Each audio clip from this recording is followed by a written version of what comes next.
Welcome, adventurers, to another enchanting episode of Lore Drop. I'm Dungeon Master Eguile. And I'm D&D Wife, your guides to the hidden depths of the world of Extrayus. Tonight, we unravel the secrets that lie beneath the surface of our Homebrew campaign. We'll dive into the lore, the legends, and the magic that makes Extrayus so captivating. We'll explore the stories behind the realms, the characters, and the world building that brings our adventures to life. Whether you're a dungeon master seeking inspiration, a writer crafting your own fantasy worlds, or just a fan of immersive storytelling, there's something here for you. Join us as we reveal the mysteries of Extrayus and share our creative journey with you. Get ready for a new Lore Drop, where imagination meets creation. Let's embark on this magical adventure together. Welcome, adventurers, to another enchanting episode of Lore Drop. I'm Dungeon Master Eguile, and with me, as always, is the amazing D&D Wife. Hi, everybody.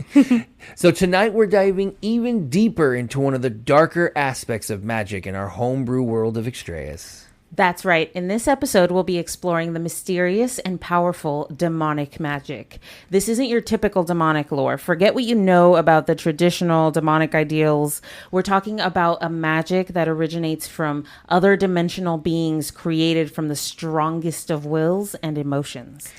I know, right? Mm-hmm. So as you've known, we've been now going on for a few episodes now, going into our deep dive on the kind of magical system of Extrayus. Yeah. And we're now about a little bit into the almost halfway point, I think with demonic magics. We're getting there. Right. So this is a one that I personally took on, which I was kind of excited because I've always kind of been... It's kind of my kind of forte, like demons and dragons. I mean, I really take Dungeons and Dragons very personally. And so this was the other half of kind of what I looked at was the homage to our previous campaign. So for me, our campaign 2 never really got to pick up due to one of our players having to move. Shout out to Milo. But we love you, buddy. It was very much heavily demonic focused. And then for you, it was campaign 1. Which was the theme of the Fae. Yeah, which is why you, as we had in our previous episode, were the creator of our Fae magic system. Yep. Yeah, we went ahead and created, I went ahead and created at least the Fae magic portion, and it was all about the sort of whimsical nature of the imagination and the beautiful prismatic bubbles, completely different from the demonic magic that we're going to be dealing with in this episode. All right. Yeah, I know, right? So, as always with these like lore deep drops that we do on magic, we've been looking first at how we came about the creation process, at least in this case, how I came about the creation process. Then we look at exactly like how does it work kind of mechanically within the world itself, and how does that kind of process in a kind of tabletop RPG setting. And then we look at the kind of the meat of it, and that how exactly does the magic affect the actual world itself? How does it react? Right, like how does it change the world mechanics? How do the creatures or the people in the world handle it? And kind of looking at exactly what we think you kind of have to look at when creating a magical system. Right, the things that everything have to go in, or everything that has to go into creating that. Right. And so when I first set out to create demonic magic, I really wanted something that was very deeply tied to emotions, not only of the world, but to also the characters themselves. I've always felt like emotions can be incredibly powerful, and I want to channel that into a system. Yeah, of course. As a DM, I feel, it's very important to try to convey emotions. And me personally, I've always kind of struggled with understanding emotions and having that kind of that grip, right? And kind of knowing what the right emotional context and stuff. So I feel like this was an opportunity to not only help myself portray emotions in Extrayus a little like stronger, a little better, but also help myself be able to kind of strengthen my own skill as a DM by having kind of very strong emotional characters that now will force me to kind of take that like step out of my comfort zone. That's really nice. It's fun to see that this sort of magical system is that sort of help for you, but it's also part of our story, which is cool. Yeah, and as we were saying, this was a kind of tie to campaign 2, which unfortunately got kind of cut off in an early section of it. So I wanted to still have that kind of essence, but then it was based on the origin story of Extrayus. I mean, everything was destroyed.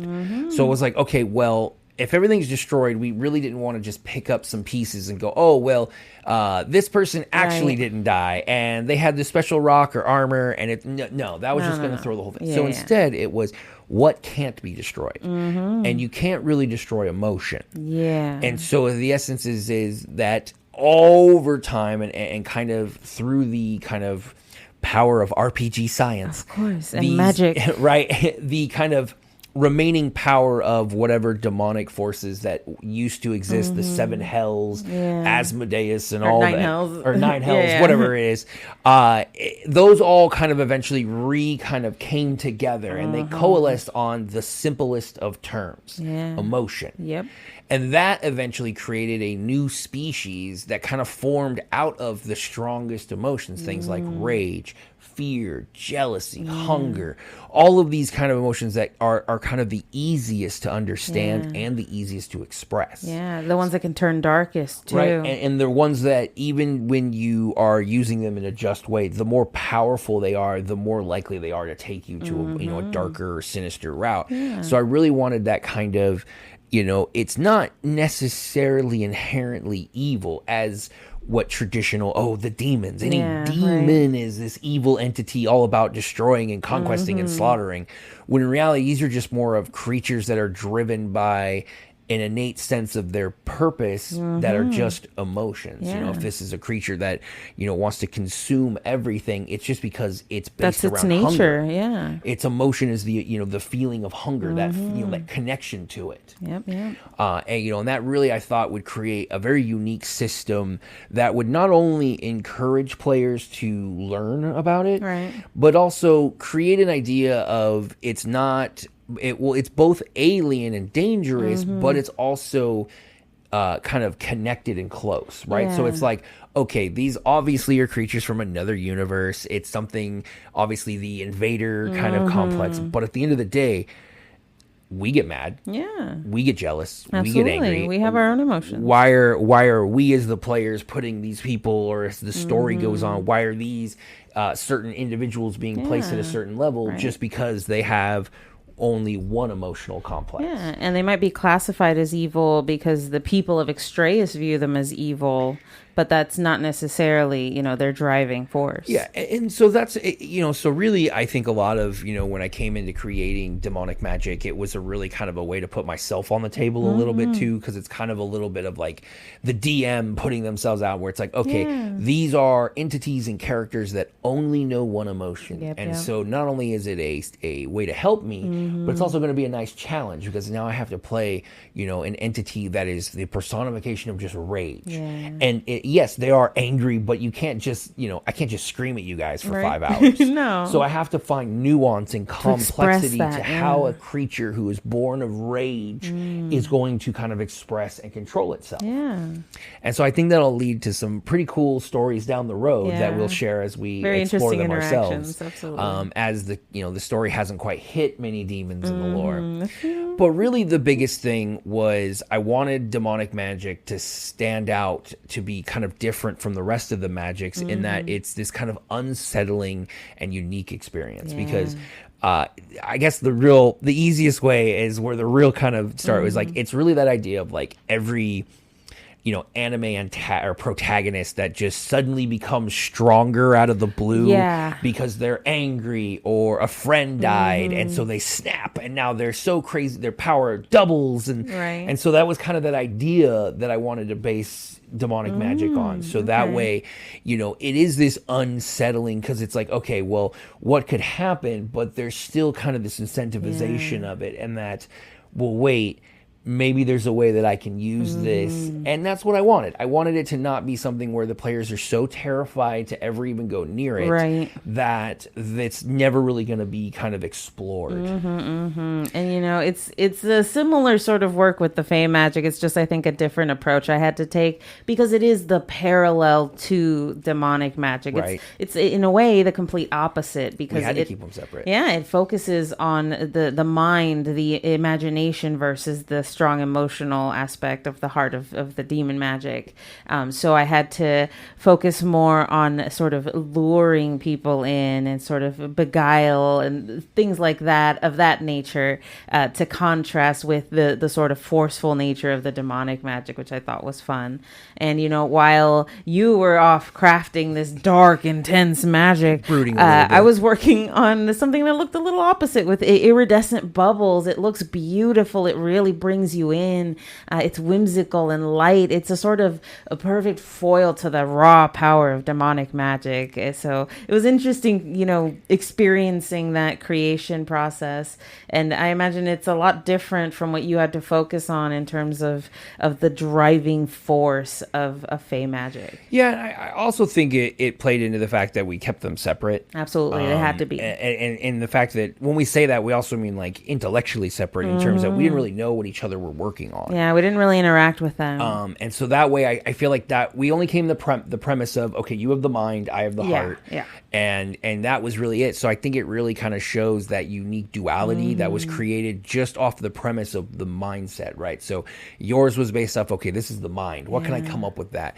But I really wanted to focus when it came to demonic, the heart. And, it's kind of a neutral thing. So it doesn't necessarily have an evil intent. Yeah. So it was really kind of that, okay, I'm going to throw the word demonic on it just as a way of that's the way we call these things. And that's how back in our own personal real world history, we would view some crazed emotion as, they're being demonic. Oh, no, yeah. So we're throwing kind of the like Anglo-Christian style demonic of like these, beings that are created to punish sin, and now we're more of that.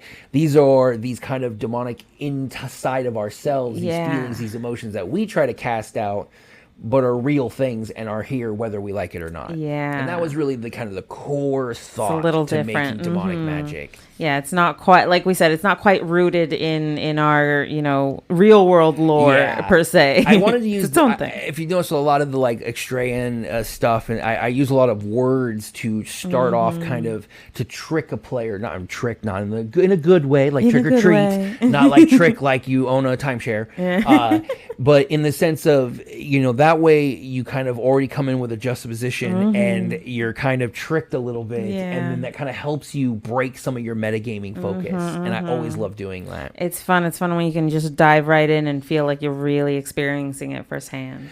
And so when it comes to how demonic magic actually works within the framework of a TTRPG or a fantasy world, the real way to look at it is, like I was saying, it's kind of like main character syndrome. So it's that idea that at times of extreme emotional turmoil, you're able to tap into kind of these extra strengths. And you guys have been playing in a way where we kind of have already been doing it. And that is where we have a rule where, say, if a magic caster needs to cast a spell and they have no spell slots left, for every spell slot they use past, they take a point of exhaustion. Meaning, if they want to cast one final 9th level spell, it just means they die right off the bat. It could, but they get to do it.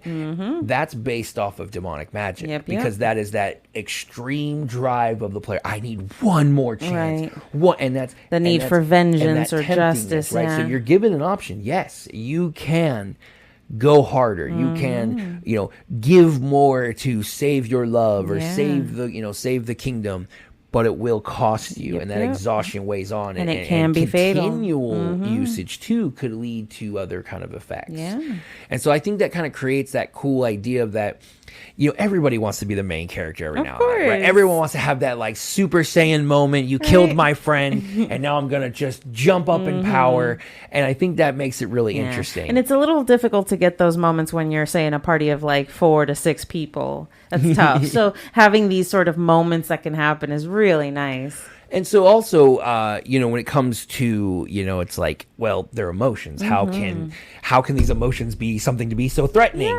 So that's why in the world of Extrayus, these emotions are actual creatures as well. As they've grown and they become stronger, and as they move up kind of their own species kind of chain of evolution, as they become stronger and more represent the primal emotion that they are, they kind of fight for dominance. And so these kind of creatures are now kind of these creatures that are now been worn, torn, battle hardened, fighting, learning, have risen above all of them. not necessarily. Now, each emotion has its own way to prove its its champion. So if it's jealousy, it might be more of a Game of Thrones style of convincing and creating ties and getting other people to do their dirty work and hiding and prepping. Versus, if you're the top of Rage, you're probably doing a WWE Smash All Royal Rumble, winner take all, and that leads for this kind of unique way. And I can't wait for the players to hopefully start discovering a little bit more of that. There actually is a culture to these kind of creepy beings. They have their own sort of society and ways of working. And so as they become the strongest, that's when they kind of subsume these kind of forms that allow them to more represent themselves.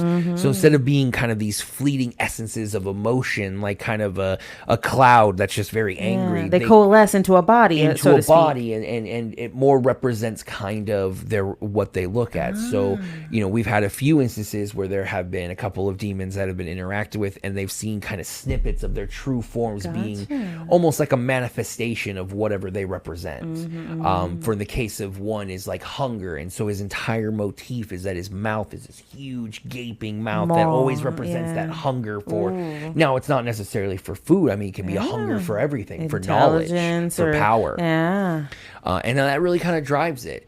And then the other option is, and obviously because we don't want a power to be kind of overused and just be thought of something where it's like, oh yeah, every moment I want, I can do this. Right. There's kind of a more kind of maniacal aspect to demonic. Everything has its price. And it kind of goes into that idea of that since it's emotions, we can affect each other's emotions, right? I do something to you and it causes you to have an emotional effect, right? I do something that causes you to be jealous, or I make something to make you angry.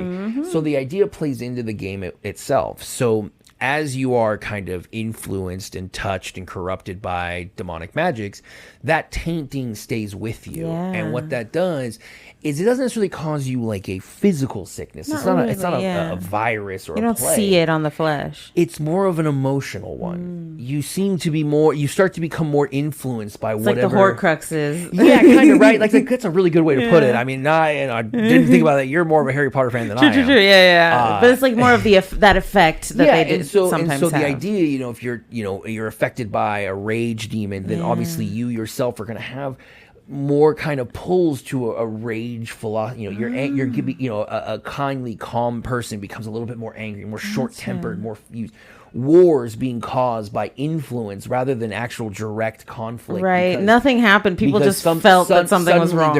A king becomes so paranoid that he thinks everyone is coming after him when no such thing is happening. Nobody was even thinking about it. And that blight, that taint has continued to spread even past the reaping games. And it kind of shows in kind of how it affects person to person.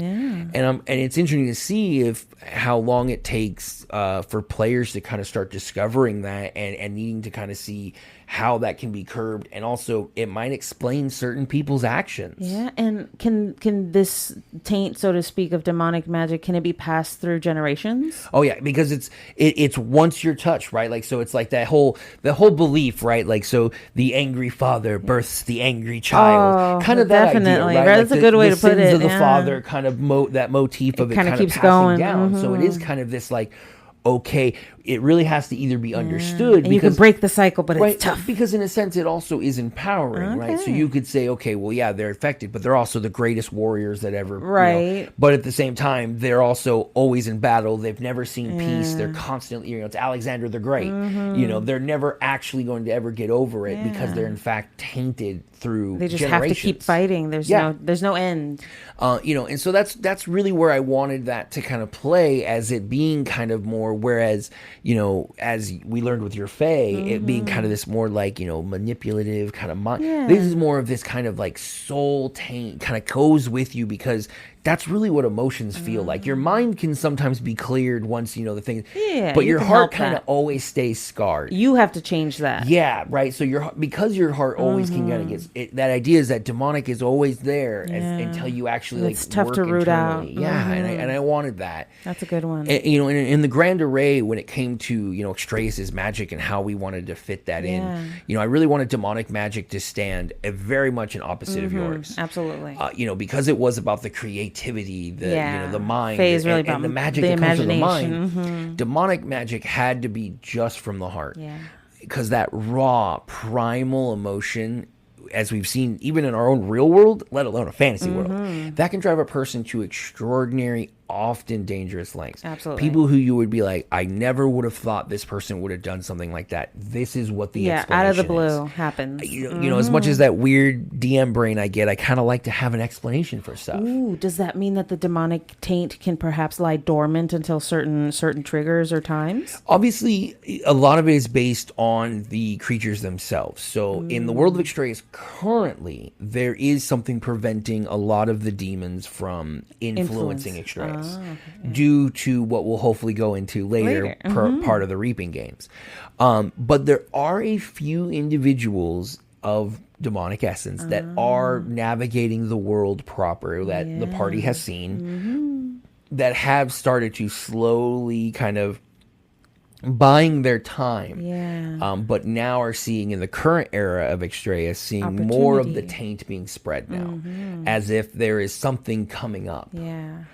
So obviously, as that'll be a tale for Traveler's Chronicles. Ooh, I'm so excited. Right. It just shows that there is a lot more influence that demonic magic has, even though it is only an outside force. It's not birthed from the universe that Extrayus comes from. Yeah, it's an outside influence, so it's interesting to see how it interacts. So obviously, that's mechanically, that's the game way, and that kind of plays into a lot. But when it comes to the world itself, we've kind of alluded a lot to how exactly that could play onto the world itself.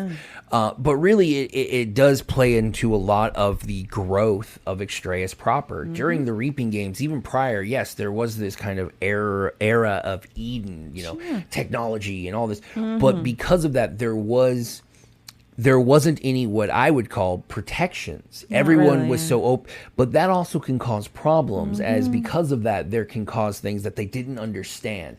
Jealousy was not understood. Anger. So when you have no understandings of those emotions, it can be just as bad. Yeah, when it happens or something occurs like it eventually did. I mean, one key example would be looking at the race of Dimmin, right? They are a very kind of scared race, but had no understanding of what fear is. They couldn't explain why they are scared. They knew that everything was larger than them, everything was more powerful, so they had that. But that was actually fear, demonic, kind of that demonic force, that fear that kind of drove them to even more separate themselves from society once the Reaping games hit. And that really kind of caused that trait. And as that came in, because as we know, when the Reaping games first started, it was the phase occupation that started it was the influence of the Fae that began it. Right, as we talked about that. And because of that, fear washed over Extrayus, right? People are dying, it was disappearing. rampant. Powers that were never seen before were suddenly showing up in masses. And that fear is what drove suddenly demonic from a universe unknown. Like a ping in the darkness. Almost so much fear, smelled so much afraid, that it suddenly smelt that and got the attention of fear. Like demons. A shark a million miles away, right? Blood in the water. And so because of that, they suddenly arrived to Extrayus because of this fear being so strong.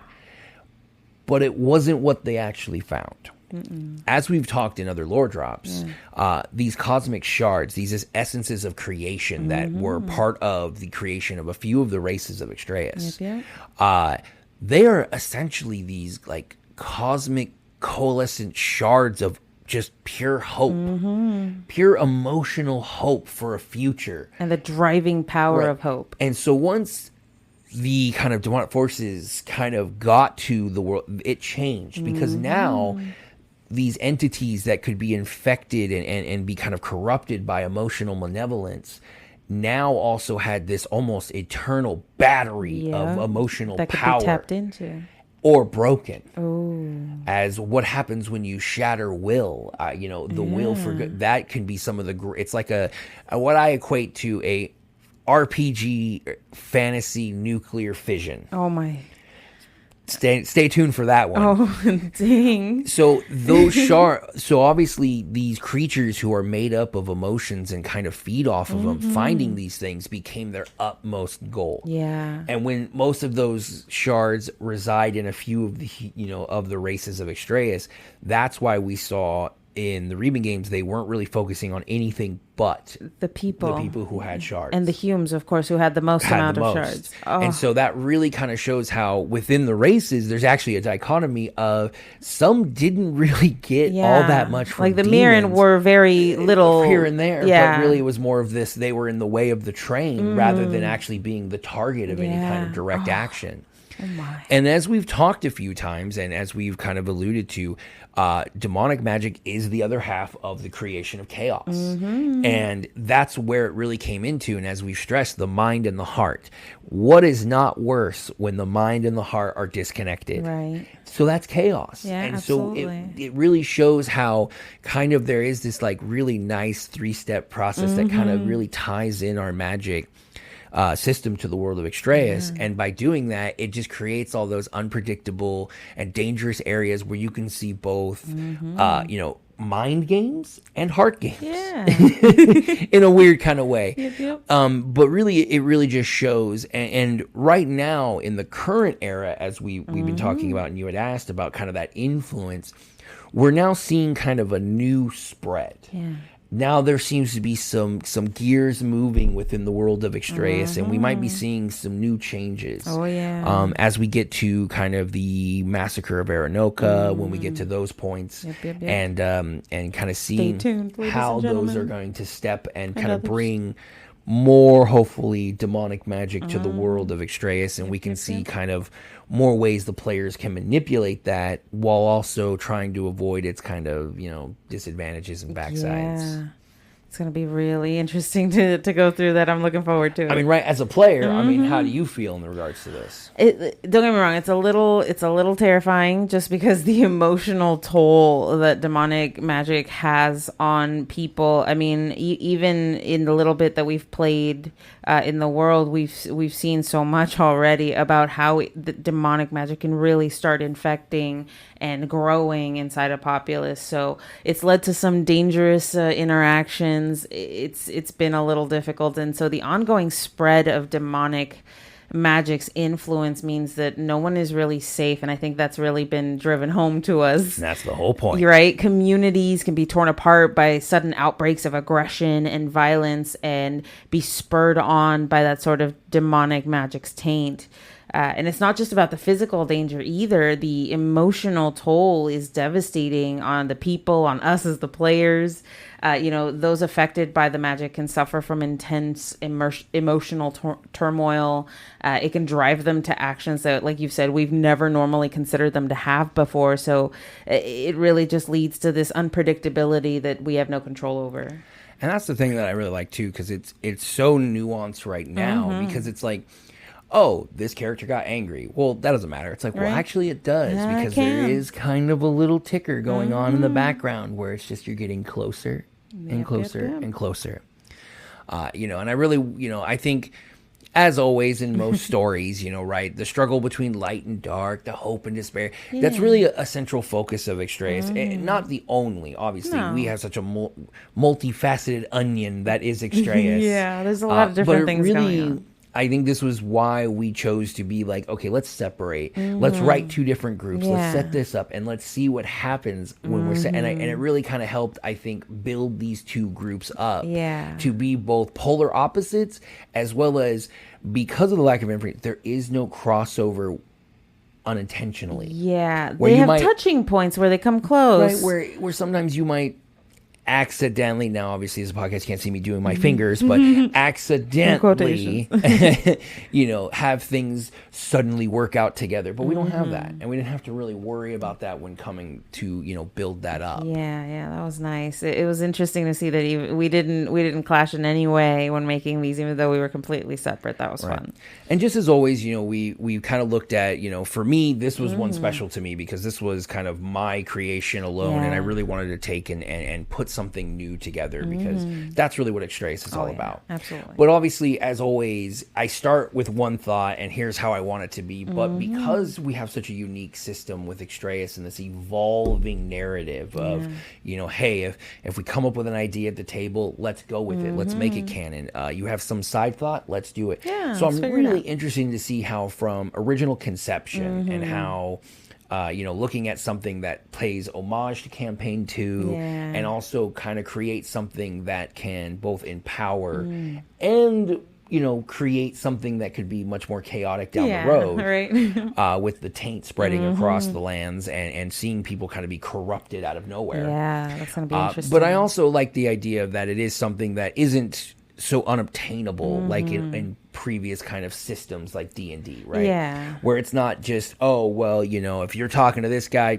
your character's going to die the moment you say no. Or like the attempts, you have to make certain attempts or do certain things. This can be very quick. Yeah, and so I'm really interested to see as it develops, because as we are currently in the story, they've just discovered to become like patrons to warlocks. Yeah. So I think that's going to make we now know warlocks may exist in the right world. And so I think that's going to be really cool to see how they develop and how not only that but NPCs and the players slowly start to use. We could see this becoming something that's more a common piece of Extrayus life, and that instead of it being something feared, it's just another form of magic. What if we broke our peace with the demon rings? I mean, imagine back in the day, elemental magic used to be seen as something uncontrollable. You got elementals that come to life, but now and can cause quite a bit of damage. In the world of Extrayus, we have an entire. They're their own people. Yeah, they're their own people. Absolutely. So we could very much see as the developments, fingers crossed, even more evolution to demonic magic and its people. Yeah. But thank you as always. I hope everyone enjoyed this deep dive into the dark and fascinating world of demonic magics and Extrayus. I know I did. I know it's a powerful and complex system to our world, one that brings a lot of depth and intrigue. But I love it. When building a homebrew world, we really wanted to focus on bringing not only something new, but also something that pays homage to the old. Yeah, a little bit. And that's what Extrayus Project is. Absolutely. Remember to like and review our podcast on your favorite platform. Your support helps us continue sharing these magical stories and keeps us motivated to bring you the best content we can. Join us on Discord to discuss even more about Extrayus, share your thoughts, and connect with the other travelers and other adventurers like yourself. Absolutely. The link is in our show notes. We'd love to hear any theories, ideas. If you have a magic system you've created, please let us know. We're very rookie at this, and any tips are greatly appreciated. Yeah, we'd love to see what you've got going on, too. It's super fun to always compare as well. Thank you for listening, and stay tuned for our next episode where we'll explore even more magical wonders of Extrayus. There's always something new and exciting to discover. Until next time, keep your imagination alive and your dice ready. And that brings us to the end of this episode of Lore Drop. We hope you enjoyed exploring the rich lore and magic of Extrayus with us. But the adventure doesn't have to end here. Join our Couple of Nerds Discord community to dive deeper into the world of Extrayus, share your own stories, and connect with fellow adventurers. And don't forget to check out the Couple of Nerds YouTube channel. There you'll find all our content, from thrilling campaign highlights to miniature painting tutorials and more. We love hearing from you, so be sure to leave your thoughts, questions, and ideas. Who knows, your input might just inspire our next episode. Thank you for joining us on this journey through Extrayus. Until next time, keep your imagination alive and your dice ready. Stay curious, stay creative, and may your adventures be ever wondrous. See you in the next Lore Drop.